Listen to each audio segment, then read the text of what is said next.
जामिया हबीबिया मदरसा अतसुइया इलाका प्रयागराज।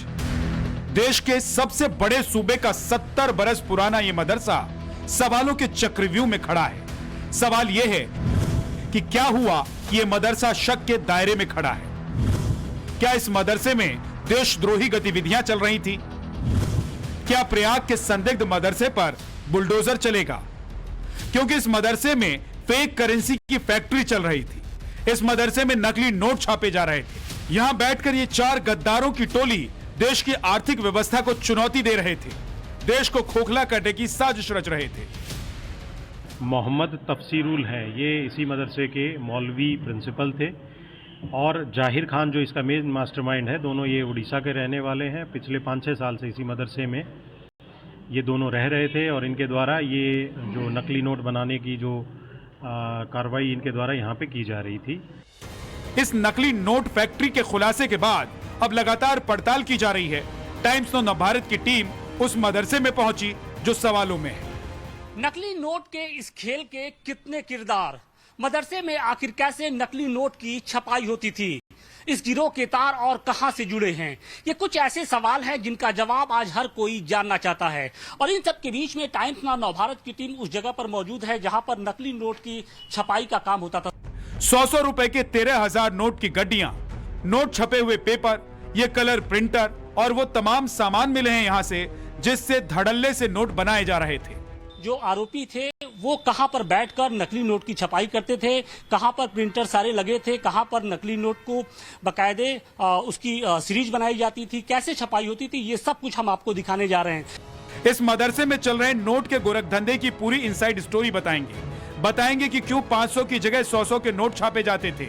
ये कितनी महीन साजिश थी, ये जानने से पहले जान लीजिए कि इस मदरसे के ऊपर नोट की फैक्ट्री चल रही थी और नीचे बच्चे पढ़ रहे थे। देखिए ये पूरा एक बड़ा सा हॉल है। इस हॉल के बीच में नमाज अदा की जाती है, जबकि साइड के जो बरामदे हैं वहां पर क्लासेस चला करती थी। डेस्क देखिए आप यहाँ मौजूद है, इसके अलावा जो दरी है यहाँ पर बच्चे बैठकर पढ़ाई करते थे। लेकिन किस तरीके से यहाँ पर नकली नोट का कारोबार किया जाता था, ये चौंकाने वाली बात है। और इस घटना के सामने आने के बाद से देखिए कि इस पूरे मदरसे में फिलहाल सियापा पसरा है। जो बच्चे हैं वो यहाँ पर अभी फिलहाल नहीं दिख रहे हैं, नदारत हैं। कहा यह जा रहा है कि छुट्टी होने की वजह से बच्चे नहीं आए, लेकिन जो लोग मिल रहे हैं उनके चेहरे बता ये रहे हैं कि किस तरीके से इस घटना के बाद से वो भी हतप्रभ है।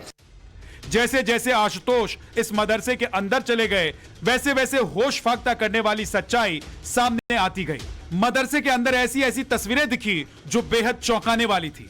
हम आपको तमाम तस्वीरें दिखाएंगे, मगर उससे पहले सुनिए मदरसे में चलने वाली करेंसी फैक्ट्री के खुलासे पर यहाँ काम करने वाले क्लर्क ने क्या कहा। वो जानकारी बिल्कुल नहीं थी। आपके ही मदरसे से प्रिंटर पकड़ा गया, नकली नोट पकड़ा गया। ऊपर बताया ना, ऊपर कोई नहीं जाता, न कोई लड़के जाते हैं, न कोई टीचर, न कोई एम्प्लॉय, कोई नहीं जाते हैं। मदरसे के ऊपरी तल्ले पर यह सारा खेल चल रहा था। मदरसे के प्रिंसिपल मौलवी तफसीरुल आरिफीन के कमरे में नोट छापने का सारा साजो सामान था। लिहाजा टाइम्स ऑफ नवभारत की टीम पहुंची उस कमरे तक जहां से पुलिस ने आरोपियों को गिरफ्तार किया। जैसे ही आप यहाँ से ग्राउंड फ्लोर से आप बढ़ेंगे तो ये लोहे का गेट है और इसके बाद ये सीढ़ियाँ हैं। सीढ़ियों से जैसे ही हम ऊपर चढ़ते हैं, यहाँ पर 2 या 3 कमरे बताए जा रहे हैं वो बने थे, और इन्हीं कमरों में बैठकर जो आरोपी शिक्षक था, जो प्रिंसिपल था, वो इस पूरी वारदात को अंजाम देता था। देखिए जैसे ही हम यहाँ पर पहुँचते हैं, लोहे की एक मजबूत जाली है और फिलहाल इस घटना के सामने आने के बाद से हालांकि इसको सील कर दिया गया, हम इसके आगे नहीं बढ़ सकते हैं। इसके साथ ही हम आपको दिखाने की कोशिश करें तो ये लोहे का एक दरवाजा है। कहा यह जा रहा है कि इसी कमरे में बैठकर जो आरोपी प्रिंसिपल था वो अपने जो साथी हैं उनके साथ इस खेल को अंजाम देता था। पुलिस ने यहाँ से जो तमाम उपकरण हैं वो बरामद किए हैं और फिलहाल इस पूरे ऊपरी परिसर को सील कर दिया गया है और पुलिस इस मामले की जाँच में जुट गई है। यहीं बैठकर प्रिंसिपल अपने साथियों के साथ मिलकर पूरी फैक्ट्री चला रहा था। रिपोर्ट के मुताबिक इसके लिए अच्छी क्वालिटी का कागज, स्याही इस्तेमाल की जाती थी। प्रिंटेड नोट को पटरी की मदद से कटर ब्लेड के जरिए बड़े सलीके से काटा जाता था। इसके बाद असली नोट में इस्तेमाल होने वाले मेटेलिक धागे की तरह नकली नोट पर हरे रंग का चमकीला टेप लगाते थे ताकि देखने वालों की आंखें धोखा खा जाएं। इस देशद्रोही गतिविधियों का मास्टरमाइंड जाहिर खान उर्फ अब्दुल जाहिर था, जो सालों पहले यहीं पढ़ता था। जो पकड़ा गया है क्या नाम है, अब्दुल जाहिर जी, तो वो भी जो है 5 साल पहले यहाँ पे स्टूडेंट था। यहाँ से पढ़ने के बाद में अपना कई धंधा किया, करते करते अब ये करीब करीब 1.5-2 महीने से यहाँ देखा जा रहा है उसको कि आता है ऊपर चला जाता है, तब क्या बोला जाए। मदरसे के प्रिंसिपल मौलवी तफसीरुल आरिफीन का दोस्त था और ये दोनों मोहम्मद अफजल, मोहम्मद सादिक के साथ मिलकर पूरा कारखाना चलाते थे। नोट छापने के बाद चेन की तरह इसे मार्केट में चलाते थे। अगर 3 नकली नोट मार्केट में चल जाता था तो एक असली नोट जाहिर खान और अफजल को मिलता था। जाहिर खान और अफजल मिलकर आधार कार्ड छापने वाले स्कैनर और प्रिंटर से नकली नोट छापते थे। पिछले 2-3 महीने से नकली नोट छापने का काम यही गैंग कर रहा था, लेकिन मदरसे के छात्र और कर्मचारियों का दावा है कि उन्हें इसकी रत्ती भर भी भनक नहीं।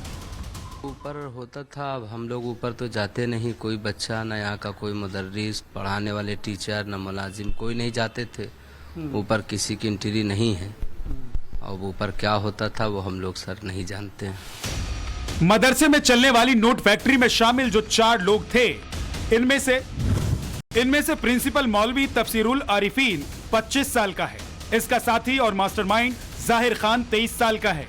ये दोनों ओडिशा के रहने वाले हैं, जबकि मोहम्मद अफजल और मोहम्मद साइद दोनों 18 साल के हैं और दोनों केरल थाना क्षेत्र के रहने वाले हैं। यही चारों पूरा खेल कर रहे थे। प्रयागराज की सिविल लाइंस पुलिस को बस अड्डे पर नकली नोट की डील करने की खबर मिली। पुलिस ने 3 लोगों को पकड़ लिया। उनसे पूछताछ के बाद अतरसुइया में कल्याणी देवी पेट्रोल पंप के पास स्थित मदरसे पर छापा मारा गया, जहां से नकली नोट के साथ 4 लोग गिरफ्तार हुए। अभी हमें इन्हें पकड़ा तो ये एक डील कर रहे थे कि 15,000 में ये 45,000 के fake Indian currency notes provide कर रहे थे। तो मुखबिर की सूचना पे ये पुलिस ने डेवलप किया और उसी के बेसिस पे इस पूरी गैंग को पुलिस के द्वारा गिरफ्तार किया। यूपी एटीएस, एनआईए और आईबी की टीम पड़ताल कर रही है। जांच टीम इनकी कॉल डिटेल्स खंगाल रही है। नेटवर्क के बारे में पता लगाया जा रहा है। मदरसे के क्लर्क समेत सभी सदस्यों से पूछताछ की जा रही है। फिलहाल पुलिस का जो जांच का दायरा है वो लगातार बढ़ता जा रहा है, क्योंकि पुलिस को इस बात का अंदेशा है कि इस रैकेट के जो तार हैं वो सिर्फ उत्तर प्रदेश या प्रयागराज ही नहीं, बल्कि देश के जो दूसरे सूबे हैं उनसे भी जुड़े हो सकते हैं, या हो सकता है कि जो इसके तार हैं वो सीमा पार दूसरे देशों से भी हो सकते हैं। और यही कारण है कि पुलिस के साथ साथ अब जो दूसरी जांच एजेंसियां हैं वो भी इस मामले की जांच में जुट गई हैं। और अब देखना ये होगा कि जिस तरीके से जांच आगे बढ़ती है और क्या कुछ सामने निकल कर आता है। सवाल है, ये लोग 500 की जगह सिर्फ 100 के नकली नोट क्यों छाप रहे थे? जवाब यह है कि इसे बाजार में खपाना आसान था। रिपोर्ट के मुताबिक 5 लाख रुपए खपा भी दिए गए थे। हालांकि इसकी पड़ताल भी चल रही है। खुफिया एजेंसियों की जांच के बीच जब टाइम्स नाउ की टीम मदरसे में पहुंची थी, मदरसे पर सवाल सिर्फ फेक नोट को लेकर नहीं उठ रहे थे, बल्कि वहां के क्लासरूम में भी न तो ब्लैक बोर्ड था, न ही बेंच डेस्क। क्या मदरसे देश विरोधी ताकतों के पनाहगार बनते जा रहे हैं? ये बात इसलिए उठी है क्योंकि जिस तरीके से प्रयागराज के जामिया हबीबिया मदरसे के अंदर फेक करेंसी का जो मामला सामने आया है उसने हर किसी को हैरान कर दिया है। फिलहाल टाइम्स नाउ नवभारत की टीम उसी मदरसे के एक क्लासरूम के अंदर मौजूद है। आमतौर पे आपको देखने में ये एक छोटा सा कमरा लगेगा, लेकिन ये क्लासरूम है। लेकिन बड़ी बात यह है कि इस क्लासरूम में न तो डेस्क बेंच का पता है और न ही किसी तरीके का कोई ब्लैक बोर्ड आपको दिखाई पड़ेगा।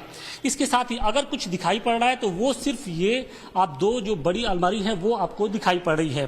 लेकिन जो सबसे चौंकाने वाली तस्वीर है वो टाइम्स नाउ नवभारत आपको दिखाने की कोशिश कर रहा है कि फेक करेंसी का मामला ही नहीं, किस तरीके से इस मदरसे में एक तरीके से अराजकता होती थी उसकी जो तस्वीर है वो हम आपको दिखाने की कोशिश कर रहे हैं। कि क्लासरूम के अंदर आप देखिए कि किस तरीके से जो तंबाकू के जो छोटे छोटे पैकेट्स हैं वो यहाँ पर पड़े हुए हैं। तो सवाल इस बात का है कि तंबाकू आखिर कौन खाता था? क्या क्लासरूम में कभी किसी को आपने तंबाकू खाते हुए देखा है? आप देखिए कि यहाँ पर पीकदान पड़ा हुआ है और बाकायदे यहाँ पर किस तरीके से यहाँ पर पीकदान का यहाँ पर इस्तेमाल हुआ करता था। आशुतोष ने जब यहाँ काम करने वाले कर्मचारियों से ऐसे क्लासरूम के बारे में पूछा तो उन्होंने क्या कहा, सुनिए जरा। क्लासरूम के अंदर तंबाकू के पैकेट्स, पीकदान, ये कौन? मुदर्रिस लोग खाते हैं, बड़े मतलब जो यहाँ के मास्टर हैं वो खाते हैं।